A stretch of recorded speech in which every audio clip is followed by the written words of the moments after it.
Emotions are complicated, and emotions are not often taught the same way other things are. I think that if you were required to learn how your emotions function, how you respond to something in a state of being emotional, how certain emotions play on your strengths and weaknesses, how some are easier to control than others, how yada yada yada. If you're forced to learn that the same way you were forced to learn the foundation that school is supposed to give you,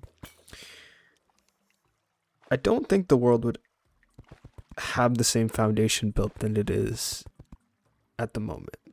That's not a groundbreaking tape. That I don't know why I said that. That's not revolutionary. That's pretty surface level to think.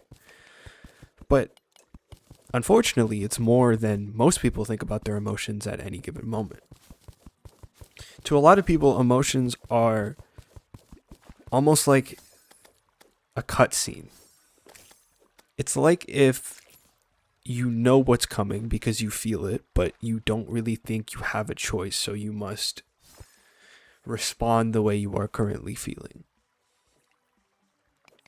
But behind every emotional moment, there's always an alternative.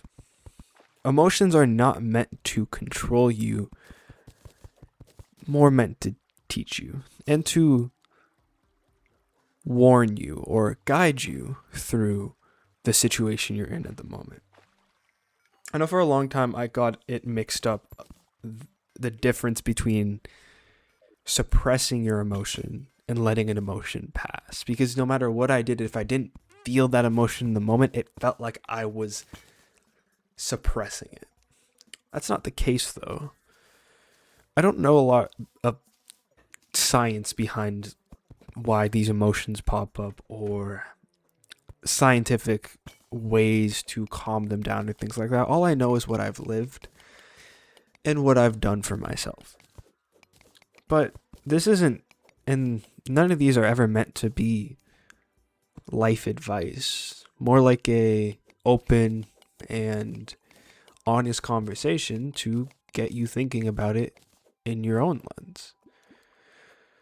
I never get too personal with these because it's not more about my experience as much as it is throwing the conversation and the subject out there for you to think about it yourself. Or throwing me on in the background while you do whatever you want because you find having someone talk to you relaxing. Whatever floats your boat, man. But emotions are not a straight path. Will never be a straight path and will never be a singular choice.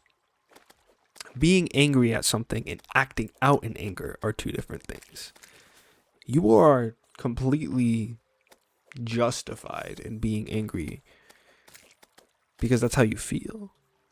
What isn't is you abandoning your thought, your reason, simply because you are angry.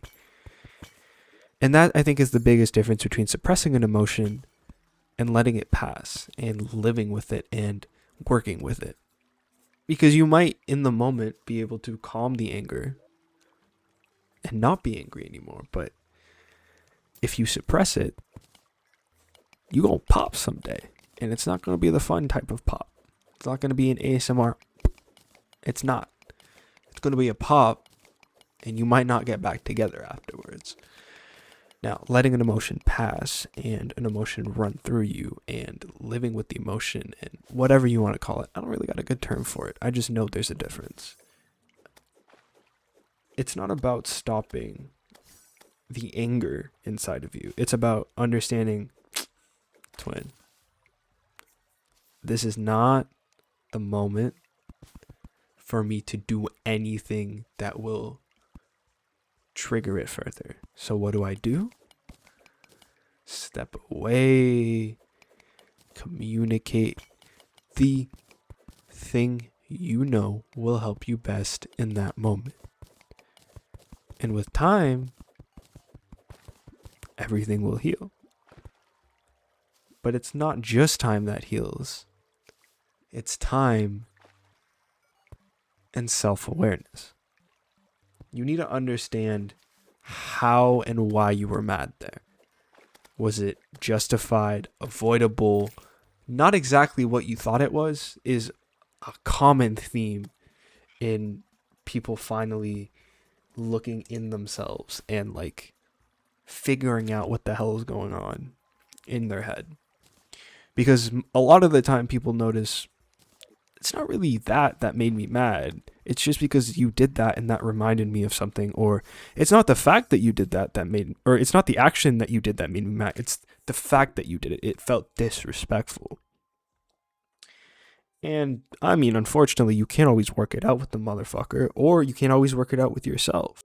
But there's always going to be a next time, as long as you make sure you don't permanently damage anything when you are angry. I use anger as an example because it is widely seen as this negative, harmful, aggressive. Whenever you see somebody angry, unless you understand, if you have anything but a baseline understanding of emotions, whenever people are seen angry, your first kind of automatic reaction, you might automatically think something negative of that person. It's how I thought for a while when I was younger. And it's kind of what formed this, I don't know, it kind of formed this belief in my head, or this reoccurring theme in my head. It was only when I figured out that anger itself is not the problem, it's the way people respond to it when they are angry, that I understood that anger is not a bad thing. You will always find yourself being frustrated or angry or something down the line. And I think it's just unfairly judged because people see it and they almost kind of like step back, get taken aback by it. So that's kind of why I use anger as an example. But even positive emotions, look, happiness is simply dopamine, serotonin, one of the two. It's chemicals in your head. How you get happy might not always come from the greatest place, and in turn might result that you start to hate that feeling because you associate it with how you get it. Therefore, it's not just negative emotions that you need to look in yourself for answers and for change. It's any emotion. Emotions do have this connotation of negative and positive, but it's truly more fluid than that. But it is always going to be around you for the most part, unless you're like, I can't remember if it's a psychopath or a sociopath. You will always feel these emotions throughout the day. And whether good or bad, quote unquote, feeling too much of an emotion will always be overwhelming. Or not feeling any emotion in a moment where you thought you would will always feel confusing if you don't know yourself well enough. It is, if I had to acclimate it to something, sure, you have how you physically move and how you physically do things, but knowing your emotions is just another way of knowing how you control yourself, how you present yourself, how you carry yourself. And as long as you have a good grasp on it, you'll start to notice that now that you understand yourself better, it becomes easier to step out of your own shoes and understand others better. And that's always a good thing, because you're never going to be able to get rid of people completely. And whether you like it or you hate it, you're going to live with people in proximity of you and interact with people at least every once in a while. And the more you can understand the people you are around, the easier your and their lives become.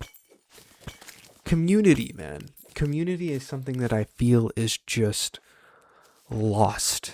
There's so many different places to go hide and to go be that the general community feeling isn't really there anymore. And it's not like I blame people. The internet has exposed everybody to an insane amount at very young ages. And a lot more negative than positive, because it's what gets the attention. Not just out of you, but algorithmically, it's what keeps you on the longest. And that's another thing emotions can help you with. I know that a lot of people nowadays, it feels like your phone is you. You are not yourself without your phone. Your whole kind of like personality and mood depend on your phone. And a big part of that is getting stuck on the internet.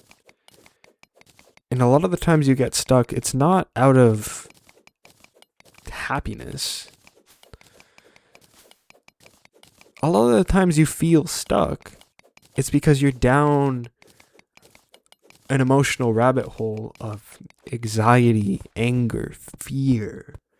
The things that make you kind of like guilty. Feel guilty, at least. It doesn't make you guilty, it makes you feel guilty, right?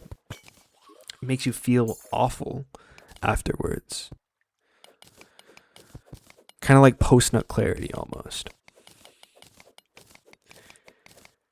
And if you learn to understand when you get triggered and trapped into that, you can catch it early on when it happens, or catch it even before it starts. And life is so much more than just a screen.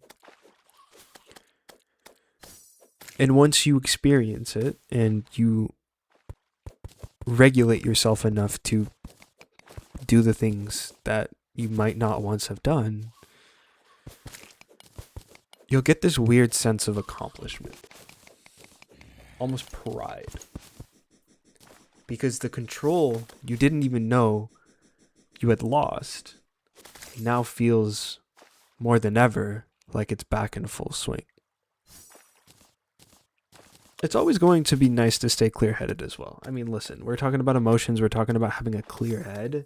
Nothing is more important than being there and present in the situation that you're in. Nothing's going to be more important. Shame won't happen as often. And shame, I think, is an emotion. I mean, look, there's so many more emotions than just the base ones you feel. It's truly a never-ending spectrum and a never-ending association game in your mind. It in itself is a rabbit hole. But let's talk about shame for a little bit. Why not?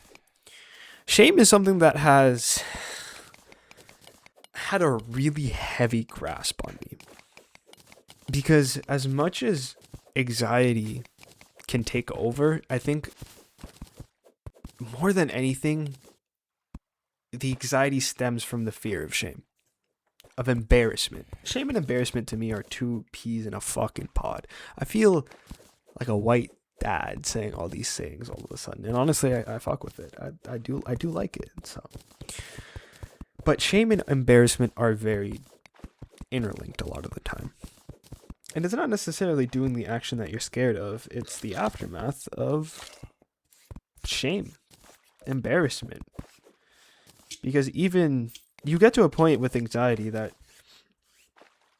you feel like even if you did it right, and let's say it went perfect, you kind of just anticipate that an outside factor will make you feel terrible and embarrassed and shameful.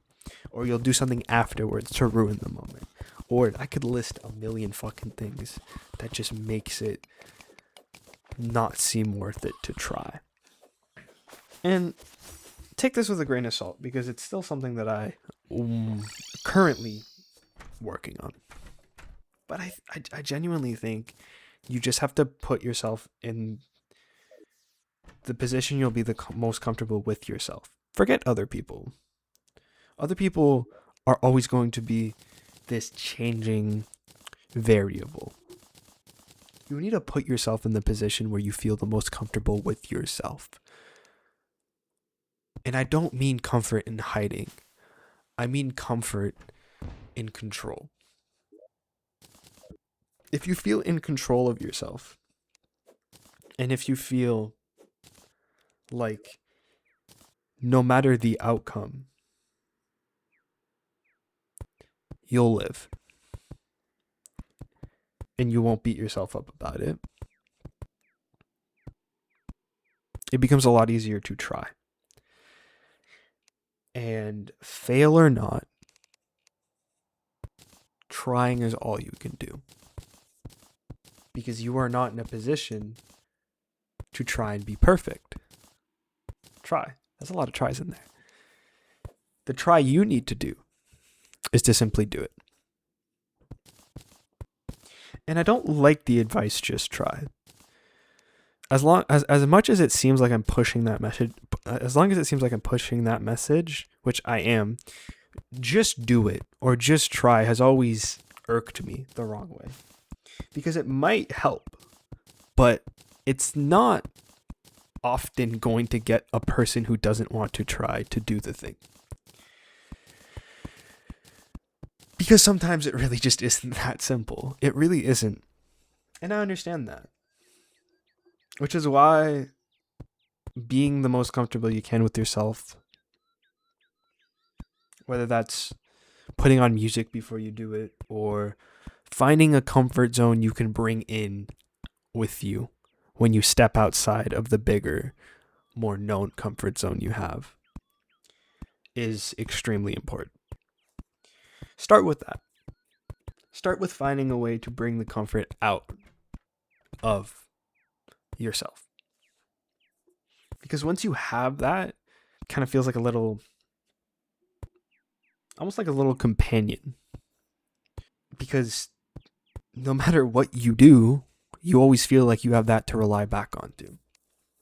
It can be a friend, but if you don't have any friends because of the situation you're in, for whatever reason that may be, it can also be something inside of yourself or outside of yourself. It can literally be whatever, as long as you.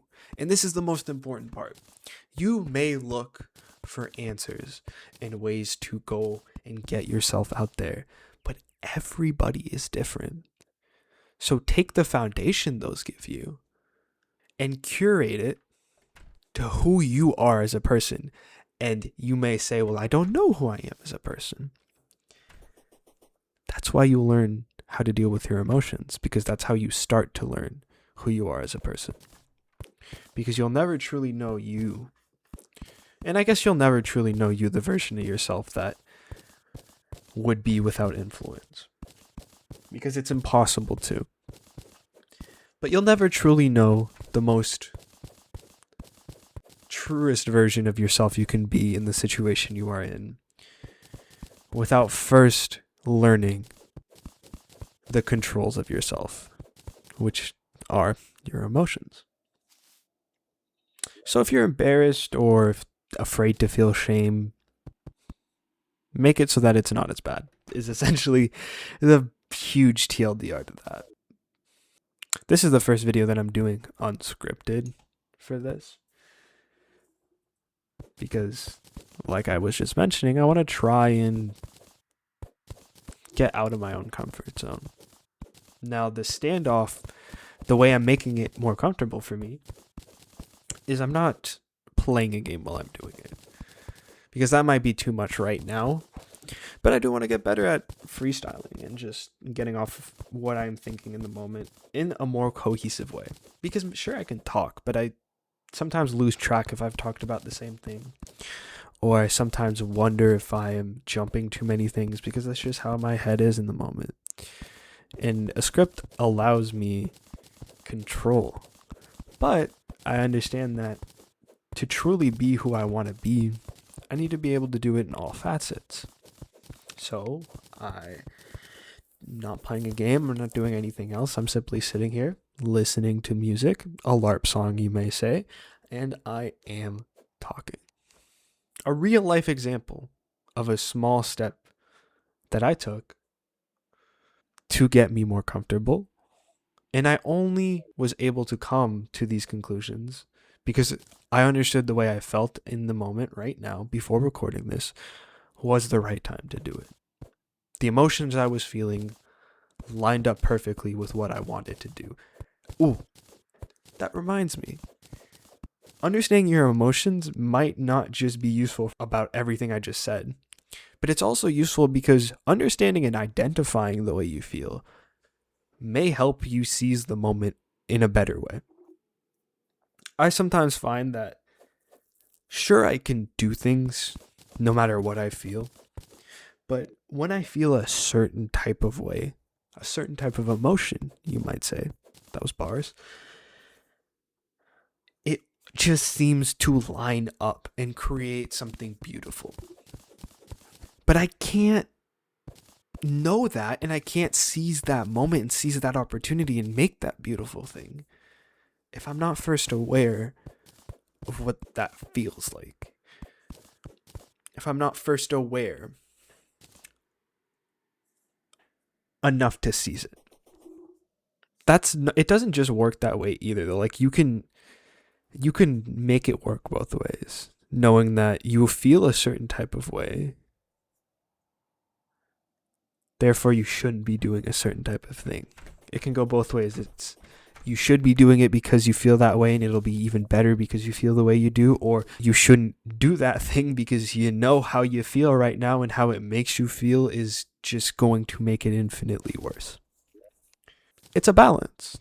Life is a balance. Everything in moderation.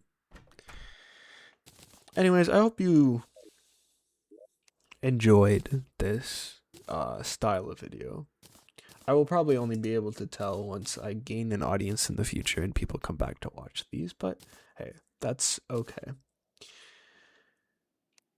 I'll probably look and talk and feel a lot different by then, but it's nice to know that I'm currently out here trying. And also, I hope you enjoyed the Terraria gameplay I have in the background, because it is a lot of fun to play a game and know that it's going to be productive in your days. That's always fun. But I will leave you with this. Now, I'm unsure if elephants enjoy rye bread, but I assure you that Orville does. Now, this was on a Tuesday, which was good because rye bread was always fresh on Tuesday. They made sourdough bread on Monday and threw it out on Wednesday, or rather, they sold it at a discount for people wanting to feed the ducks.